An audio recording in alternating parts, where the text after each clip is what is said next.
కోమటిరెడ్డి వెంకటరెడ్డి బిడ్డ నీ రెడ్డి అహంకారం రేపు ఎన్నికల చూస్తాం. బీసీలకు అతీతంటే కళ్ళబోలి మాటలు మాట్లాడుతూ ఉండవు. కోమటిరెడ్డి వెంకటరెడ్డి నువ్వు ఇచ్చిన చరిత్ర ఏంది? నిన్న కూడా రాష్ట్ర వ్యాప్తంగా బీసీ వాదం మోపుతా ఉంటే నల్గొండ జిల్లాలో రెడ్ల వాదం తీసుకొస్తా ఉన్నారు. రెడ్ల జాగిరి అనుకుంటురా, రెడ్ల గుత్తాధిపత్యం అనుకుంటురా? బిడ్డల్లారా, నల్గొండ కాదు అది ఎర్రగొండ.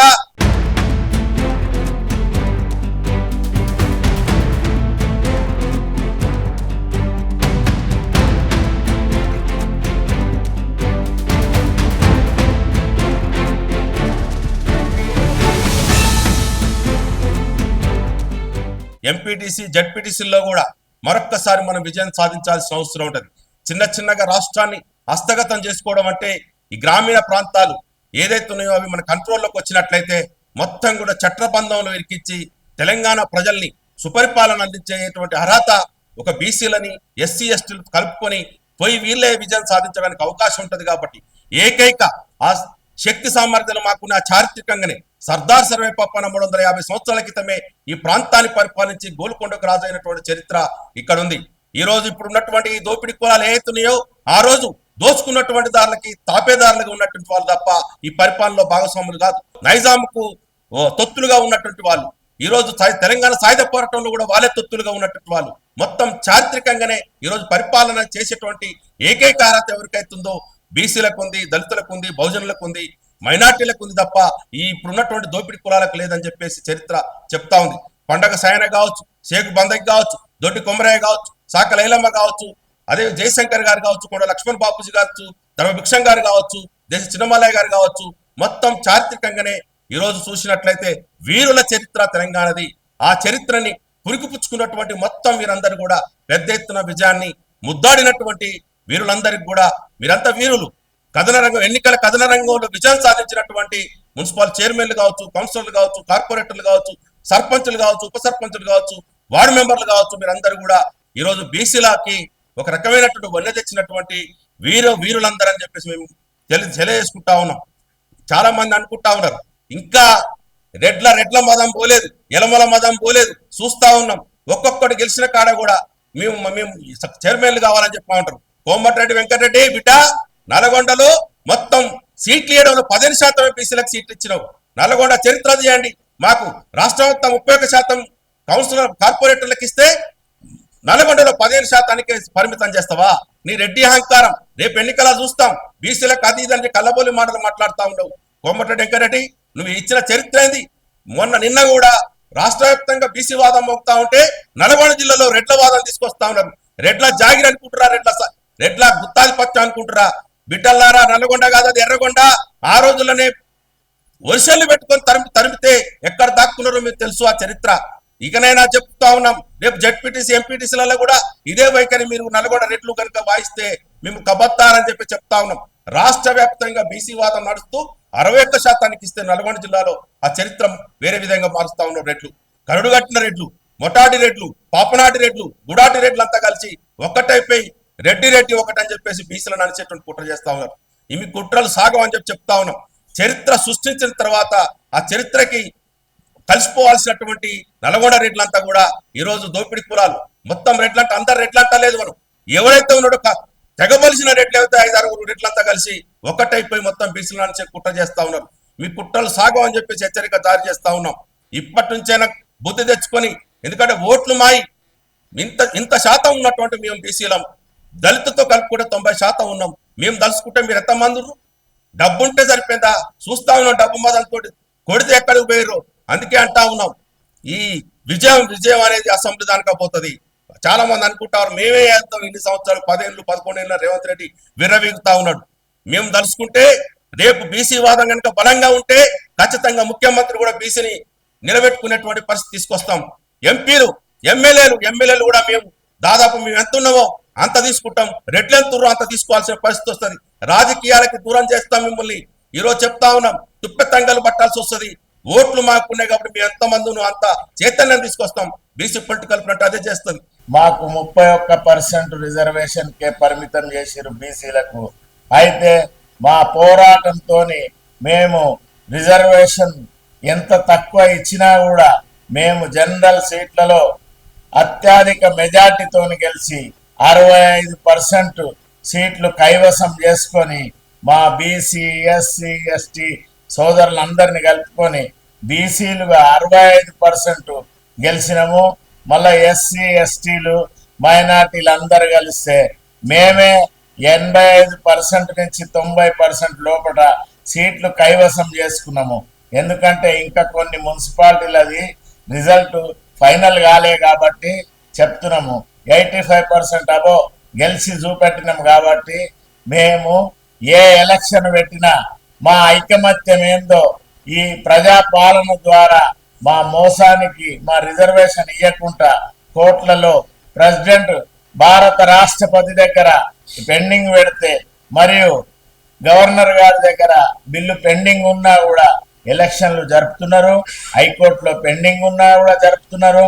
అయినా కూడా మా బీసీ సోదరులందరూ తెలంగాణ రాష్ట్రంలో రాజకీయ చైతన్యం పొంది విజయ దుందుబి మోగించి 65% సీట్లు కైవసం చేసుకొని అన్ని స్థానాల్లో మరియు మేయర్ స్థానాలలో కూడా 4 అధికార Congress party, 1 seat BJP mayor. మేము అక్కడ కూడా గెలిచి మా సత్తా ఏందో చూపించినాము. ముందు ముందు తెలంగాణ రాష్ట్రంలో ఏ ఎలక్షన్ జరిగినా జరగబోయే 3 కార్పొరేషన్లో ఎంపీటీసీ జడ్పీటీసీలో కూడా ఇంకా ముందు 75% దాకా మేమెంత కులగణన తేలినామో మాకు ఆ సీట్లు 3 పార్టీలు ఇవ్వవలసిందే. గెలిచి చూపెట్టే సత్తా మా బీసీలకు వచ్చింది. ఓటు చైతన్యం వచ్చింది. ఎందుకంటే పక్కనే ఉన్న తమిళనాడు రాష్ట్రంలో 69% రిజర్వేషన్ ఉన్న 9 షెడ్యూల్లో చేర్చి చట్టపరంగా ఉన్న ఓసీలు ఎంతుంటే అంత సీట్లు ఇచ్చి మిగతా అన్ని బీసీ ఎస్సీ ఎస్టీ మైనార్టీలే గెలుచుకొని రాజ్యాధికారము గత 20 సంవత్సరాల నుంచి అనుభవిస్తున్నారు. కాబట్టి మన పక్క రాష్ట్రం కాబట్టి మన రాష్ట్రంలో కూడా చైతన్యవంతులై బీసీలందరూ కూడా ఈ విధంగా ఓటింగ్ జరుపుతున్నందుకు వాళ్ళందరికీ కూడా శుభాభివందనాలు, అభినందనలు తెలియజేస్తున్నాము.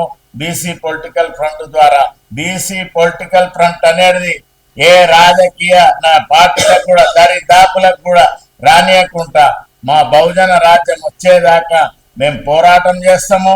ఇప్పటికైనా ఈ రాష్ట్ర ముఖ్యమంత్రి గారు ఒకసారి ఆలోచనతోటి బీసీలకు రావాల్సినటువంటి బడ్జెట్ విషయం లోపల కానీ, విద్యాపరంగా బీసీ విద్యార్థులకు ఇవ్వాల్సినటువంటి స్కాలర్షిప్ విషయంలో కానీ, అదేవిధంగా బీసీలకు ఇస్తున్నటువంటి 20,000 కోట్ల నిధుల విషయంలో కానీ, కుల సంఘాలకు ఇస్తున్నటువంటి ఫెడరేషన్ల విషయంలో కానీ, ప్రతి అంశం లోపల కూడా ఇప్పటికైనా మీరు ఆలోచించి నిర్ణయం తీసుకొని బీసీలకు జనాభా దామాష ప్రకారంగా సగం బడ్జెట్ కేటాయించి ఈ యొక్క కులాలను చేరదీసకపోతే రాబోయే ఇప్పుడు మేము సామాజిక అడుగు అడుగుతున్నాం. ఎస్సీల వాట అడగట్లేదు, ఎస్టీల వాట అడగట్లేదు, ఓసీల వాట అడగట్లేదు. మేము సామాజిక న్యాయం అడుగుతున్నాం. తెలంగాణలో బీసీలు ఎంత ఉన్నామో అంత శాతం ఇవ్వమంటాము. దానికి మీరందరూ కూడా కులగణన చేసేసి మీరు చెప్పారు, మాట ఇచ్చారు, కేంద్రంలో బీసీ బిల్లు పెడతామని చెప్పారు, కేంద్ర ప్రభుత్వం మెడలు వస్తామని చెప్పారు, జాతీయ పార్టీలను హెచ్చరిస్తామని చెప్పారు, తెలంగాణని దేశంలో రోల్ మోడల్ గా చూపిస్తామని చెప్పారు, దేశంలో ఉన్నటువంటి క్రిమిలేరీ విధానాన్ని ఎత్తేస్తామని చెప్పారు, ఈ బీసీలో ప్రత్యేకమైనటువంటి మంత్రిత్వ శాఖ కోసం పోరాటం చేస్తామన్నారు. కానీ 2.5 సంవత్సరాలైనా ఇప్పటి వరకు ఎలాంటి కార్యాచరణ చేయకుండా, ఎక్కడ వేసిన గొంగడట్లే విధంగా ఎక్కడ కూడా బీసీల పక్షాన మాట్లాడకుండా, బీసీ రిజర్వేషన్ అంశాన్ని పార్లమెంట్ లో ఈ రోజు లేవనెత్తకుండా ఈ రోజు దుర్మార్గంగా ఈ యొక్క అధికార పార్టీ దానికి మరి సపోర్ట్ చేస్తున్నటువంటి ఇలా బీఆర్ఎస్ పార్టీ కానీ బీజేపీ పార్టీ కానీ ఇవ్వాల్సినటువంటి పార్టీ ఇవ్వట్లేదు, ప్రశ్నించాల్సినటువంటి బీఆర్ఎస్ వాళ్ళు ప్రశ్నించట్లేదు, బీజేపీ వాళ్ళు ప్రశ్నిస్తున్నారు. అంటే 3 రాజకీయ పార్టీలు కుమ్మక్కుతోటి ఇవాళ రాజకీయాలు చేస్తా ఉన్నాయి. కాబట్టి ఈ రాజకీయం చేస్తున్నటువంటి నాయకులను నిన్న మొన్న మనం చూసిన మున్సిపల్ వాళ్ళ యొక్క చైర్మన్ సీట్ల కోసము ఎన్ని రకాలైనటువంటి అంటే బీజేపీ తోటి ఒక చోట కాంగ్రెస్లతోటి బీజేపీ వాళ్ళు, బీఆర్ఎస్ బీజేపీ కలిసి ఇట్లా రకరకాలైనటువంటి అంటే ఇక్కడ ఎక్కడ కూడా వాళ్లకు పార్టీ ముఖ్యం కాదు, పదవులే ముఖ్యమైనటువంటి పరిస్థితుల్లో ఈ రోజు వాళ్ళు ముందుకెళ్ళినటువంటిది. కాబట్టి బీసీలందరూ మీరు ఒక్కసారి గమనించాలి. మనం కూడా రాజకీయమే చేయాలి. రాజకీయం ద్వారానే ఈ రోజు పదవుల ద్వారానే బీసీలు హక్కులు సాధించుకుంటాం. కాబట్టి ఆ విధంగా ముందుకెళ్లాలని చెప్పేసి ఈ రోజు మీడియా ముఖంగా మేము చెప్పదలుచుకున్నాం. ఖచ్చితంగా ఇదే ఒరవడితోటి ఇవాళ 65% గెలిచి చూపించాం. రేపు జడ్పీటీసీ ఎంపీటీసీలో 75% కైవసం చేసుకొని రాజకీయ పార్టీలకు బుద్ధి చెప్తామని చెప్పి హెచ్చరిస్తా ఉన్నాం.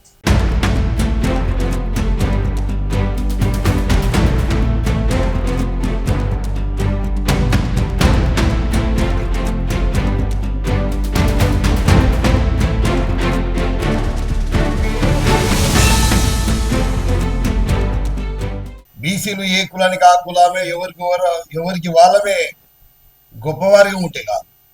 ఈ సమాజంలో బీసీలను ఆధిపత్య వర్గాలు, ఆధిపత్య కులాలు, మనుధర్మంతో నిర్మాణం చేపట్టిన వర్ణ వ్యవస్థలో బీసీల యొక్క స్థానం ఏంది, బీసీల యొక్క సామాజిక గౌరవం ఏందనేటటువంటిది మనం గుండెల మీద చేసుకోవాలి. బయట పోయినప్పుడు కులము చెప్పినప్పుడు వాడు చూసే విధానము, వాళ్ళు ఈసడించుకునే పద్ధతులు, వాళ్ళు మనని ఎస్టిమేట్ చేసినటువంటి విధానంలో మార్పు రావాలంటే మనం యుద్ధం చేయాల్సిన అవసరం, పోరాటాలు చేయాల్సిన అవసరం ఉంది. ఎవరు వాళ్ళమే గొప్పగా చెప్పుకొని తిరిగితే కుదరదు. ఈ సమాజంలో మన పిల్లలు బయట పోయి చదువుకుంటున్నప్పుడు, అక్కడ వివక్షకు గురవుతున్నప్పుడు, అక్కడ వివక్షకు గురైపోయి ఉన్నత విద్యా సంస్థల్లో కూడా ఐఐటి, ఐఐఎంలు, విశ్వవిద్యాలయాలు ఆ పిల్లలు ఎంతో గొప్పగా చదువుకొని కష్టపడి ఆ సీటు కొట్టడమే, ఆ ఉన్నత స్థానం ఎదగడమే కష్టమైన పరిస్థితుల్లో అక్కడ నుండి ఆ కుల వివక్ష తట్టుకోలేక ఆత్మహత్యలు చేసుకొని చనిపోవడం, అదేవిధంగా డ్రాప్ అవుట్ కావడం జరుగుతుంది. ఐఐటి, ఐఐఎంలో ఉన్నత విద్యలో దగ్గర 2980 మంది పైచిలకు డ్రాప్ అవుట్ అయ్యారనేటటువంటి ఆ రిపోర్ట్లు బయటకు వస్తుంటే హృదయం కలిసిపోతా ఉంది. మనం ఎక్కడ ఉన్నామని బీసీలో ఆలోచించుకోవాలి. ఇంకేదో క్రికెట్ మ్యాచ్ చూసి సపోర్ట్ కొడుకుంటే కూర్చుంటే కుదరదు, ఇంకేదో రథయాత్రలో పోతే కుదరదు. బీసీల సోయి ఉండాలి.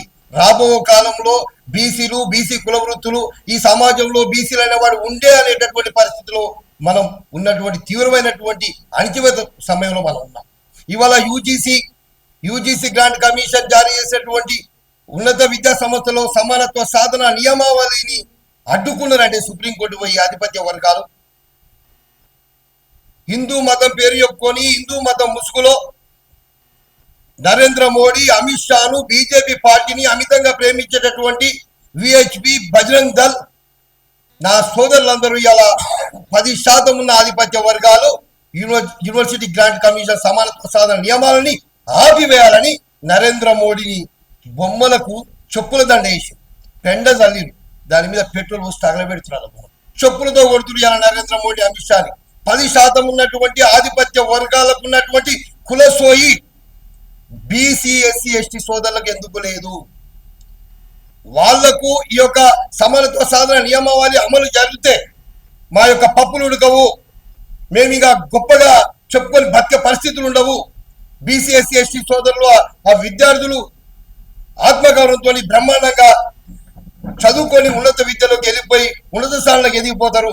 కావున ఈ సమానత్వ సాధన నియమాన్ని ఆపివేయాలని సుప్రీంకోర్టు పోతే 2 రోజుల లక్ష్మీకాంత్ శర్మ చీఫ్ జస్టిస్ గారు దానికి స్టే ఇచ్చి పడేసి, మరి 90% ఉన్నటువంటి మన హిందూ బీసీ, ఎస్సీ, ఎస్టీ సోదరులకు ఎందుకు ఆ సోయి లేదు?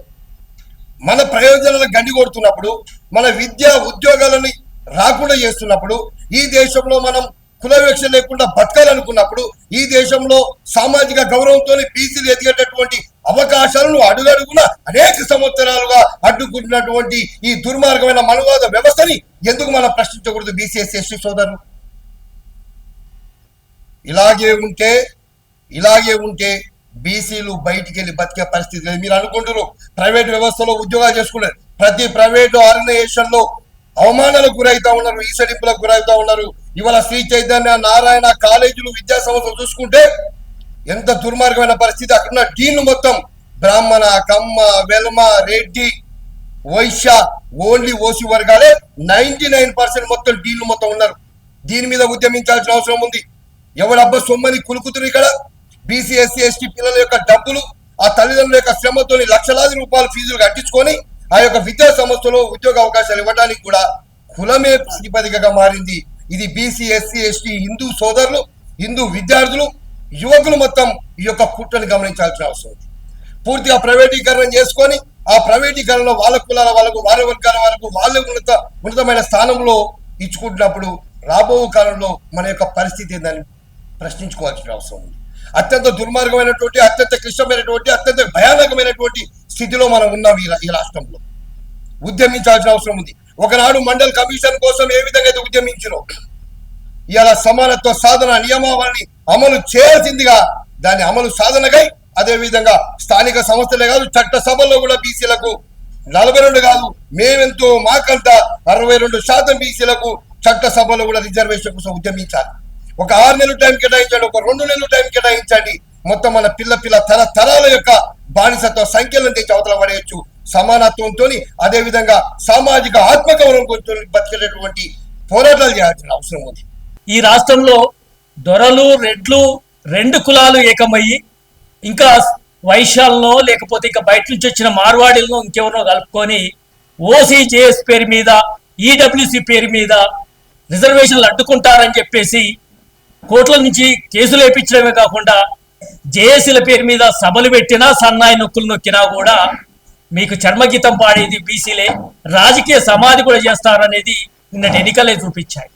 మీరు నయాన భయాన మభ్యపెట్టి మోసం చేసి బెదిరించి ఏం చేయాలి కిడ్నాప్ చేసినా కూడా బీసీలు గెలిచొచ్చి బీసీ ప్రజలను ఎన్నుకున్నారు కాబట్టి ఇలా మా గెలుపుని ఎవడు ఆపలేడు అనేది స్పష్టమైంది. రెండోది, బీసీ రిజర్వేషన్లే కాదు, విద్యా ఉద్యోగ రంగంలో, ప్రైవేట్ కాంట్రాక్టర్ రంగంలో కూడా 2వ బిల్లు తీసుకొచ్చి బీసీలకి న్యాయం చేస్తామని చెప్పింది ఈ అసెంబ్లీలో అన్ని పార్టీలు ఏకగ్రీవంగా ఆమోదించిన చరిత్ర కూడా అసెంబ్లీలో చూసామని. మరి విద్యకు ఉద్యోగానికి ఎవడు అడ్డుకుంటా ఉన్నాడు? రిజర్వేషన్లు ఇవ్వడంలో కానీ ఈ రాష్ట్రంలో ఉన్న 3 లక్షల కోట్ల బడ్జెట్ ఎవడి పాలవుతా ఉన్నది? ఇవాళ 1,50,000 కోట్ల బడ్జెట్ బీసీలకు ఇవ్వాల్సింది మీరు బీసీ సప్లాన్ పేరు మీద ప్రతి ఏటా 20,000 కోట్ల రూపాయలు బీసీల సంక్షేమానికి ఖర్చు పెడతామని చెప్పిన కామారెడ్డి మేనిఫెస్టో ఏమైంది? 2 సంవత్సరాల కాలంలో 40,000 కోట్ల రూపాయల ఖర్చు పెట్టకుండా కేవలం కుల వృత్తులకు, వారి సంక్షేమానికో, వాళ్ళ విద్యా ఉద్యోగ రంగంలో 2,000 కోట్ల రూపాయలే ఖర్చు పెట్టినట్టుగా అసెంబ్లీ కాగ్ రిపోర్టు బయట వచ్చిన సందర్భం చూసాం. 38,000 కోట్ల రూపాయలు ఎవడెత్తుకుపోయాడు, ఎవడు అబ్బసొప్పని తింటా ఉన్నారు? ఇవాళ విద్యారంగంలో అమలు చేయకుండా, ఉద్యోగులలో రిజర్వేషన్లు ఇవ్వకుండా, ఇవాళ కాంట్రాక్ట్ రంగంలో మా బడ్జెట్లో మాకు వాటా కాంట్రాక్ట్లు ఇవ్వకుండా, మా కులవృత్తుల్ని అభివృద్ధి చేయకుండా 3 లక్షల కోట్లు ఎవడబ్బో సొమ్మని కులుకుతున్నారో మేము ఇవాళ స్పష్టంగా ప్రశ్నిస్తా ఉన్నాం. ఈరోజు ఈ దేశంలో చాలా మార్పులు జరుగుతున్నప్పుడు బడ్జెట్లో ఉదాహరణకు 3 లక్షల కోట్ల బడ్జెట్ పెట్టినప్పుడు ఒక సంవత్సరం 2 సంవత్సరాలు బీసీ సంక్షేమ బడ్జెట్ 1 లక్ష కోట్లు ప్రభుత్వాలు కేటాయించాల్సిన అవసరం ఉంటుంది. ఎందుకంటే రేపు రాబోయే బడ్జెట్లో మరి వృత్తిదారుల బడ్జెట్, బీసీల బడ్జెట్ 1 లక్ష కోట్లు కేటాయించగలిగితే ఈ రాష్ట్రంలో బీసీల పరిస్థితి సమూలంగా మారుతుంది. మేము బీసీ పొలిటికల్ ఫ్రంట్గా మేము ఈ వేదిక ద్వారా తెలియజేసేది ఏంటంటే, రాజకీయ పోరాటాలతో పాటు ఆర్థిక పోరాటాలు, విద్యా ఉద్యోగ వైద్యానికి సంబంధించిన పోరాటాలు కూడా భవిష్యత్తులో చేస్తాము. సంపదలో, ఈ రాష్ట్ర సంపదలో మా వాటా మేము దక్కించుకునేంత వరకు ఒక ప్రగతిశీలమైన ప్రోగ్రెసివ్ పోరాటాలు మా చైర్మన్ బాలగోని బాలరాజు గౌడ్ అన్న మిగతా మిత్రుల సహకారంతో మేము విజయవంతంగా ముందుకు పోతామని, మరి ఈ రాష్ట్రంలో బీసీలు సర్దార్ సర్వాయి పాపన్న యొక్క స్ఫూర్తిని అందుకొని మరి రాజ్యాధికారం వైపు పయనించే విధంగా కూడా ముందుకు నడుస్తామని ఈ సందర్భంగా తెలియజేస్తూ మీడియా మిత్రులకు నమస్కారం. ఇవాళ స్వతంత్రం వచ్చి 75 సంవత్సరాలు అయితే ఉన్నది. ఎంపీ ఎమ్మెల్యే ఎలక్షన్లేమో ఎవడైతే డబ్బులు ఉంటాయో, ఎవడో ల్యాండ్ మాఫియా, మైనింగ్ మాఫియా, దాంట్లో ఉన్నట్టు డబ్బులు అక్రమంగా సంపాదించే వాళ్ళు ఎమ్మెల్యే ఎంపీలు అయితే కనీసం స్థానిక ఎలక్షన్ల ఉడకంగా మనకు 42% రిజర్వేషన్ ఇవ్వకుండా ఎన్నో ఇబ్బందులకు గురి చేస్తూ ఉంటే ఇవాళ ప్రజలు చాలా చైతన్యంతో, చాలా కసితో ఇలా ముందుకెళ్తా ఉన్నారు. ఇప్పటికైనా రాజకీయ పార్టీలు గుర్తించి, మన యొక్క సమస్యలను గుర్తించి, మన యొక్క పోరాటాన్ని గుర్తించి వాళ్ళు ఇట్లా రేపు మనకు రిజర్వేషన్లు ఇవ్వకపోతే, ఇవాళ కాంట్రాక్ట్లు కానీ, పరిశ్రమలు కానీ, విద్యా ఉద్యోగాలు కానీ మనకు వచ్చే 50% రిజర్వేషన్స్ ఇవ్వకపోతే ఈ పోరాటాలు ఇంకా విస్తృతంగా ఉద్యమిస్తారు. ఈ రాజకీయ పార్టీలని గద్దెదించే రోజు చాలా తక్కువ రోజులే ఉందని హెచ్చరిస్తా ఉన్నాం.